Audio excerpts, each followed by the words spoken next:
मनुष्य के विरोध में पाप। जब भी हम पाप की बात करते हैं तो वो एक ऐसा विरोधाभास है, नकारात्मक चीज है जो पवित्रता के बिल्कुल विरोध में है। परमेश्वर पवित्र है और हम जो मनुष्य जाति है वो पाप से ग्रसित हैं। हम ये सब बातें अच्छी तरह से जानते हैं। अब जब हम इस दुनिया में रहते हैं तो हमारे जीवनों में पाप का बहुत चाल चलन रहता है, हमारे सोचने में, हमारे करने में, हमारे व्यवहार में, हमारी मानसिकता में। और इसी को ध्यान में रखते हुए परमेश्वर हमसे हमेशा कहता है अपने वचन में कि भाई पवित्र बनो क्योंकि मैं पवित्र हूँ। कई बार पुराने नियम में हम इसके बारे में पढ़ते हैं और नए नियम में भी हम इसके बारे में पढ़ते हैं। क्योंकि परमेश्वर पवित्र है, ये उसका एक विशेष गुण है कि वो पवित्र है। और हम जो मनुष्य की जाति हैं, नर नारी हैं, आदम के पुत्र पुत्रियां हैं, हमारे जीवनों में पाप का स्वभाव बना रहता है। ये हम सब जानते हैं। इसके बारे में मैंने कई एपिसोड इसके बारे में तैयार किया और आज जरूर आपने इसके बारे में सुना भी होगा और बाइबल में पढ़ते भी हैं। लेकिन आज मैं एक विशेष विषय के बारे में इसलिए बताना मांगता हूं कि कभी कभी हम सोचते हैं कि हम सिर्फ परमेश्वर के विरोध में कोई पाप कर रहे हैं। हम ऐसा सोचते हैं। नहीं, सुनिए, परमेश्वर के विरोध में तो कर रहे हैं, लेकिन कभी कभी ऐसा भी होता है कि हम मनुष्य के विरोध में पाप करते हैं और वो पाप जो हम किसी मनुष्य के विरोध में करते हैं वो ऐसा गिना जाता है कि हम वो पाप परमेश्वर के विरोध में कर रहे हैं। जी हाँ, और इसी के बारे में मैं थोड़ी सी बात आपके सामने रखूंगा। और जैसा कि आज हमारा शीर्षक कहता है, मनुष्य के विरोध में पाप, जो परमेश्वर के विरोध में वो पाप गिना जाता है। चलिए आइए और हम देखें, कुछ पदों को हम देखेंगे इसी से संबंधित। पहला पद मैं आपके लिए पढ़ूंगा जो कि हमारा बेसिस है, हमारा आधार है, और उसी आधार पर हम आगे बढ़ेंगे। ये पाया जाता है गिनती की किताब और उसका 5 अध्याय। गिनती की किताब और उसका 5 अध्याय और उसके 6 और 7 पद। Numbers 5, 6 and 7। चलिए मैं हिंदी में आपके लिए पढ़ देता हूं। इजराइलियों से कह कि जब कोई पुरुष या स्त्री ऐसा कोई पाप करके जो लोग किया करते हैं यहोवा से विश्वासघात करें और वह प्राणी दोषी हो, तब वह अपना किया हुआ पाप मान ले और पूरी क्षतिपूर्ति में 5वां अंश बढ़ाकर अपने दोष के बदले में उसी को दे जिसके विषय दोषी हुआ हो। तो यहाँ पर बड़े साफ रीति से परमेश्वर का वचन कहता है, और जैसा कि आप इस स्लाइड में डायग्राम में भी देख रहे हैं कि लेफ्ट साइड में जो पिक्चर है वो विश्वासी का एक पिक्चर है, विश्वासी का चित्रण है, और दाहिनी तरफ में जो नीले कलर में है वो दूसरा मनुष्य है। अब ये दूसरा मनुष्य चाहे विश्वासी भी हो सकता है या अविश्वासी भी हो सकता है, ठीक है। मतलब कोई आम व्यक्ति, चाहे पुरुष या स्त्री, यदि हम उसके विरोध में कोई पाप करते हैं, झूठ बोलना हुआ, छल कपट, उसको नीचे गिराना, उसके बारे में गॉसिपिंग करना, या नुक्ताचीनी करना, कानाफूसी करना, लड़ाई झगड़ा करना उसके विरोध में, ये क्या है? ये सब पाप के निशान है। यदि हम उस व्यक्ति के विरोध में करते हैं तो ये ऐसा गिना जाएगा कि ये पाप मैं न सिर्फ उस व्यक्ति के विरोध में कर रहा हूं लेकिन परमेश्वर के विरोध में भी ये मैं पाप कर रहा हूं। जैसे कि आप देख रहे हैं, एक एरो जो तीर है वो नीचे दाहिनी तरफ जाता है, दूसरे मनुष्य को पाप दर्शाता है, और दूसरा वही एरो विश्वासी से त्रिएक परमेश्वर की ओर जाता है और वो भी पाप को दर्शाता है। तो कहने का मतलब ये है कि हम सिर्फ पाप परमेश्वर के विरोध में नहीं करते हैं, उसके विरोध में तो करते ही करते हैं, शुरुआत तो वो तो है ही, लेकिन यदि हम पाप अपने भाई बहन विश्वासी लोग चर्च के विरोध में करते हैं या कोई अन्य जाति भी क्यों ना हो, तो वो गिना जाएगा कि ये पाप मैं परमेश्वर के विरोध में कर रहा हूं। जैसे कि मैंने अभी आपके सामने नंबर्स जो गिनती है 5 अध्याय 6 और 7 में आपके सामने पढ़ा। अच्छा, इसी का थोड़ा सा और एक रूप, एक बहुत अच्छी बात जो प्रभु यीशु मसीह यहाँ पर कहते हैं, मैं आपके लिए पढ़ना मांगता हूँ। और वो पाया जाता है मत्ती रचित सुसमाचार, मत्ती और उसका 5 अध्याय, मत्ती रचित सुसमाचार और उसका 5 अध्याय और उसका 23 और 24 पद। सुनिए यहां पर प्रभु यीशु मसीह क्या कहते हैं। यहां पर वो इस प्रकार से कहते हैं, इसलिए यदि तू अपनी भेंट वेदी पर लाए और वहां तुझे स्मरण रहे कि मेरे भाई के मन में मेरी ओर से कुछ विरोध है, तो अपनी भेंट वहीं वेदी के सामने छोड़ दे और जाकर पहले अपने भाई से मेल मिलाप कर और तब आकर अपनी भेंट चढ़ा। बहुत साफ रीति से यहाँ पर लिखा हुआ है, ठीक है। वही बात यहाँ पर लिखी हुई है जो प्रभु यीशु मसीह ने बात कही यहाँ पर नए नियम में मत्ती में, वो उसी का दूसरा भाग है जो हमने गिनती में पढ़ा कि यदि मैं किसी व्यक्ति के विरोध में पाप करता हूँ, चाहे वो विश्वासी हो या अन्य विश्वासी हो, तो मैं परमेश्वर के विरोध में पाप करता हूँ। जी हाँ। और कभी कभी हम ऐसे सोचते हैं, देखो मैं तो सिर्फ परमेश्वर का भय मानता हूँ, मैं परमेश्वर का भय मानती, मैं लोगों का ध्यान, मेरा उस पर ध्यान नहीं है बिल्कुल, मैं लोगों की तो चिंता ही करते ही नहीं हूँ यार, नहीं करती हूँ। नहीं, ये गलत धारणा है। ऐसी धारणा हमारे जीवनों में नहीं होना चाहिए, क्योंकि जिस प्रकार का रिलेशनशिप संबंध हमारा दूसरे व्यक्ति के साथ होता है, वो इस बात का प्रतीक है कि हमारा संबंध प्रभु यीशु मसीह के साथ कैसा है, परमेश्वर के साथ कैसा है, त्रिएक परमेश्वर के साथ कैसा है। तो ये बहुत जरूरी है कि आप इस बात पर ध्यान दें। अब प्रभु यीशु मसीह क्या कहते हैं, भाई अगर तू भेंट वेदी पर ला रहा है, सैक्रिफाइस है, बलिदान कुछ ला रहा है, और एकदम से तुझे याद आ रहा है कि अरे मैंने उसके प्रति कुछ गलत व्यवहार किया, मैंने उसके प्रति कुछ व्यवहार, बातें, मानसिकता जो है मेरी गलत थी, गलत सोचा उसके बारे में, मैंने उस व्यक्ति के बारे में कानाफूसी किया या उसको नीचे गिराने की कोशिश की। और आप क्या कर रहे हैं, भी जा रहे हैं वेदी पर, चर्च में जा रहे हैं, आज कहीं पर भी जा रहे हैं अपनी भेंट चढ़ाने, चाहे वो भेंट पैसों का हो, टाइम का हो, सर्विस का हो, मिनिस्ट्री का हो, कोई भी भेंट क्यों ना हो।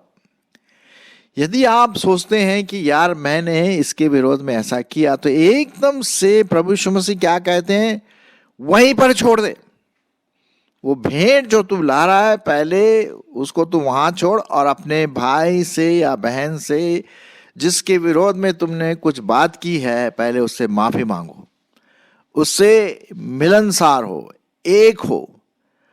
और जब वह तुझे माफ करे कि हाँ भाई कोई बात नहीं, गलती सबसे हो जाती है ना, कई बार ऐसा होता है ना कि हम बोलते हैं माफ कर देना भाई, तो दूसरा व्यक्ति क्या बोलता है, कोई बात नहीं यार, हो गई गलती, चलो होशियार रहना अगली बार, इस तरह की बातें हो जाती है।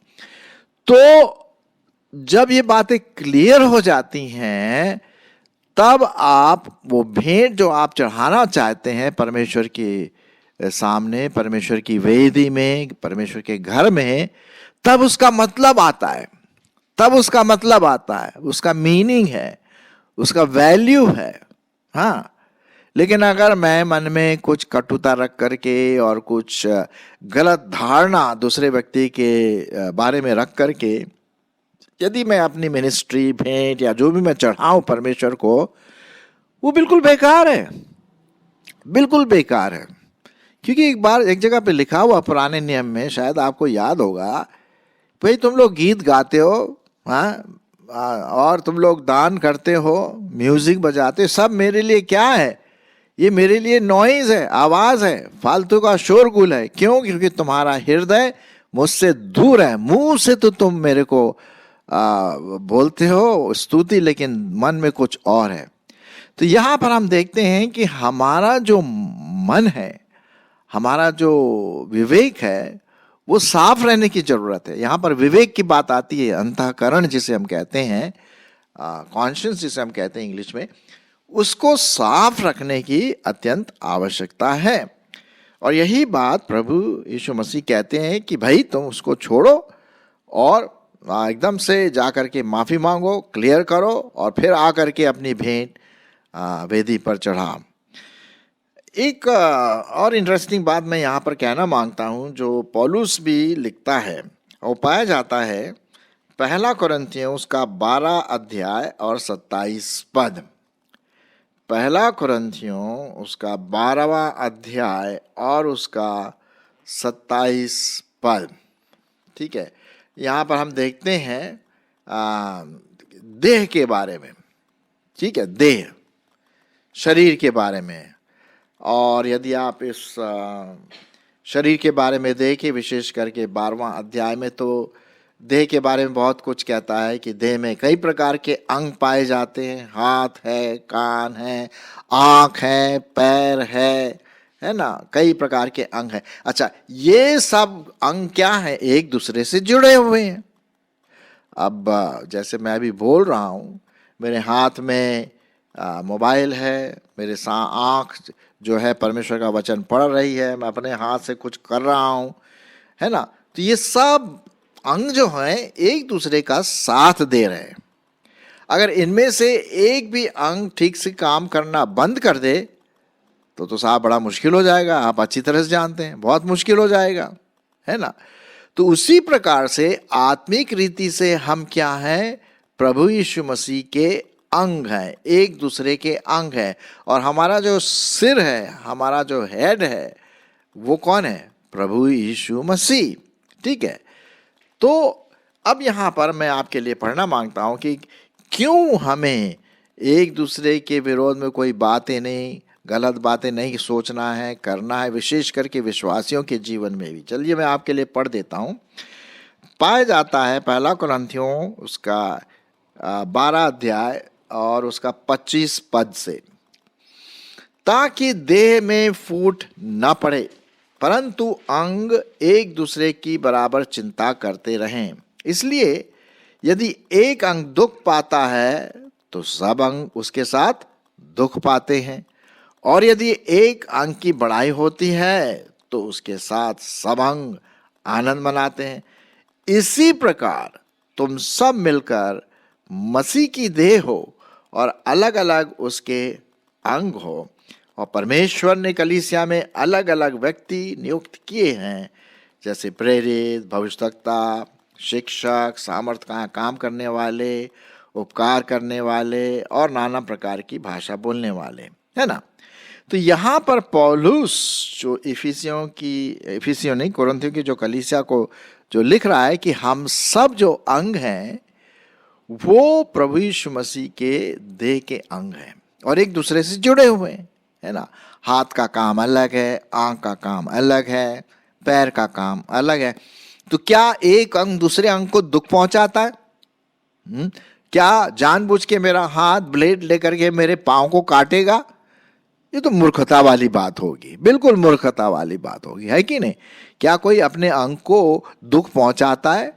नहीं पहुंचाता है। बल्कि अगर एक अंग समझ लीजिए कि जल जाता है, उंगली मेरी जल जाती है आग से, एक्सीडेंट से, तो क्या होता है? सब अंग उसके साथ, मतलब पूरे शरीर में दर्द सा होने लगता है। और फिर क्या होता है कि माइंड हमारा बोलता है भाई दवाई लगाओ, दूसरा हाथ दवाई लगाता है और पैर काम करते। कहने का मतलब ये है कि जब भी एक अंग दुखी होता है तो सब अंग दुखी होते हैं।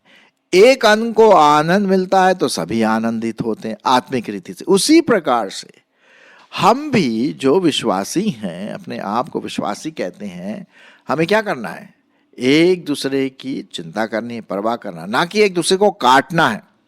एक दूसरे को दुख नहीं पहुंचाना, एक दूसरे के विरोध में पाप नहीं करना। क्योंकि यदि हम एक दूसरे के विरोध में पाप करेंगे तो मैंने अभी शुरुआत में क्या कहा, गिनती की किताब में हमने क्या पढ़ा, वो पाप कहलाएगा परमेश्वर के विरोध में। जी हाँ, और इसी बात को ध्यान में रखते हुए हमारा एक जो परमेश्वर का बड़ा भारी सेवक जो एक प्रकार से पाप में गिर गया था, उसका नाम दाऊद था, डेविड था, वो उसने दुख पहुंचाया, है ना, अपने स्वार्थ के लिए, और उसको वो गिना गया परमेश्वर के विरोध पाप। और इसी को ध्यान में रखते हुए फिर उसने भजन संहिता 51 को लिखा। मैं अभी उसको पढ़ूंगा नहीं, लेकिन आप जानते हैं साम 51, वो पछताया, कायल हुआ, रिपेंट किया, पश्चाताप किया, और परमेश्वर और कहा, परमेश्वर मैंने लोगों के विरोध में नहीं, तेरे विरोध में पाप किया। लोगों तो किया ही किया, लेकिन उसके द्वारा मैंने तुझे दुख पहुंचाया। आप जानते हैं कि बैतशेबा के जो पति थे उसको मरवाया, झूठ बोला, और भी व्यभिचार किया, कई चीजें उसमें शामिल है। लेकिन उसने इस बात को पहचाना, एहसास हुआ, और फिर पूरे रिपेंटेंस के साथ, पूरे पश्चाताप के साथ वो परमेश्वर के सामने आते हैं। तो उसी प्रकार से मेरे प्रियो, जब हम किसी को दुख पहुंचाते हैं या किसी के विरोध में हम पाप में सहभागी होते हैं, तो ये वैसी बात हुई जैसे कि मैंने परमेश्वर के विरोध में पाप किया। तो ये आपको और मुझको थोड़ा ध्यान में रखना है। जैसा कि आप देख रहे हैं, जो डायग्राम आपके सामने बना हुआ है, लेफ्ट साइड में जो डार्क कलर का व्यक्ति है वो विश्वासी है, दाहिनी तरफ जो नीले कलर में है वो कोई भी व्यक्ति हो सकता है, विश्वासी भी हो सकता है, अविश्वासी भी हो सकता है, कोई भी व्यक्ति। यदि हम दूसरे के विरोध में पाप करें तो ये गिना जाएगा कि मैं परमेश्वर के विरोध में पापी ठहरा हूं, जैसा कि अभी मैंने गिनती की किताब में आपके सामने पढ़ा।